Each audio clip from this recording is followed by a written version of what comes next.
بہرحال کچھ دن کے بعد نیچے کی بڑی بی نے مجھے پھر بلا لیا۔ کہنے لگی بات سنو میاں، میری بیٹی کی شادی ہے، ہمارے کچھ مہمان آ رہے ہیں۔ میں نے کہا تو پھر میں کیا کر سکتا ہوں؟ کہنے لگی تمہارا ایک کمرہ ہمیں اپنے مہمانوں کے لیے چاہیے ہوگا، اور ویسے بھی تم دونوں میاں بیوی تو ایک کمرے میں رہتے ہو، دوسرا کمرہ تو خالی رہتا ہوگا۔ بس 8 دن کی بات ہے، 8 دن رات کو وہ مہمان تم لوگوں کے کمرے میں سو جائیں گے۔ مجھے نہیں لگتا کہ تمہیں کوئی اعتراض ہونا چاہیے۔ اب میں تو چپ سا ہو کے رہ گیا۔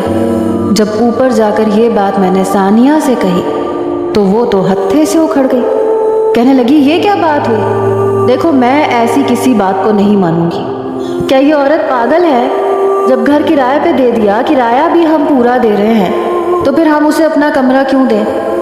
میں نے کہا تم جا کے خود بات کر لو، میں کیا کہہ سکتا ہوں؟ کہنے لگی تم چپ چاپ منہ میں الائچی ڈال کے اس بڑی بی کی بات سن کے اوپر آ گئے تو تمہارے منہ میں زبان نہیں تھی؟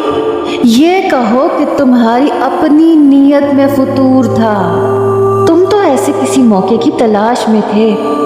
میں نے کہا او میڈم، اپنا دماغ کا اوپر کا اسکریو کیا ڈھیلا ہے کیا تمہارا؟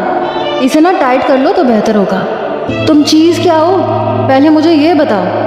میں نے کہا کبھی آئینے میں دیکھا ہے تم نے خود کو؟ بال دیکھو، ایسے لگتا ہے چڑیا کا گھونسلہ۔ نین نقش دیکھے آپ نے؟ بالکل بھی اچھے نہیں لگتے۔ تم بالکل بھی میری پسند کی نہیں ہو۔ مجھے سیدھے لمبے سلکی بالوں والی لڑکیاں پسند ہیں، اور وہ بھی خوبصورت۔ دیکھ لینا جب میری بیوی کو دیکھو گی نا تو دانتوں کے نیچے انگلیاں دباؤ گی۔ بڑی آئی خود کو لیڈی ڈیانا سمجھتی ہے۔ جاؤ جا کے نیچے بڑی بی کو جو کہنا ہے جا کے کہو، کیونکہ میں تو یہ گھر چھوڑنے والا نہیں ہوں۔ میں اسے حیران اور متعجب چھوڑ کر اپنے کمرے میں چلا گیا۔ کچھ دیر بعد وہ آئی، کہنے لگی میں یہ گھر چھوڑ کے جا رہی ہوں، میں اپنا انتظام کہیں اور کر لوں گی۔ یہ کہہ کے بار بار اپنے آنسو صاف کر رہی تھی۔ اب میں تو ہڑبڑا کے اٹھا۔ میں سوچ بھی نہیں سکتا تھا کہ وہ ایسا کوئی قدم اٹھا سکتی ہے۔ اگر وہ گھر سے باہر جاتی تو مطلب مجھے بھی گھر سے نکلنا پڑتا۔ میں فوراً سے اٹھ کے اس کے پاس آ گیا۔ وہ اپنے کمرے میں گئی، بیگ نکالا، اپنے کپڑے رکھنے لگی۔ کہنے لگی فی الحال میں اپنی ایک دوست کے گھر جا رہی ہوں، کل شام تک اپنا سامان اٹھوا لوں گی۔ میں اس کے پاس آ گیا۔ میں نے کہا گھر چھوڑ کے کیوں جا رہی ہو؟ کیا پاگل ہو گئی ہو؟ تم اگر گھر چھوڑ کے چلے گی تو مجھے وہ بڑھیا نکال دے گی۔ کہنے لگی تو میں کیا کروں؟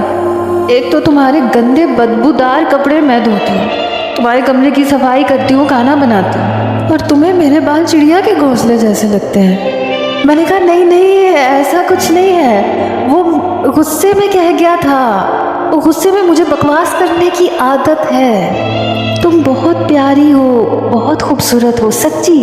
دیکھو پلیز میری بات سنو، تم کہیں نہیں جا سکتی۔ کہنے لگی میں جا رہی ہوں۔ اس سے پہلے کہ وہ باہر نکلتی میں اس کے سامنے ہاتھ پھیلا کے کھڑا ہو گیا۔ میں نے کہا میں تمہیں نہیں جانے دوں گا۔ اچھا ٹھیک ہے، آئی ایم سوری۔ میں نے کان پکڑ لیے۔ پھر کہیں جا کے اس کا غصہ ٹھنڈا ہوا۔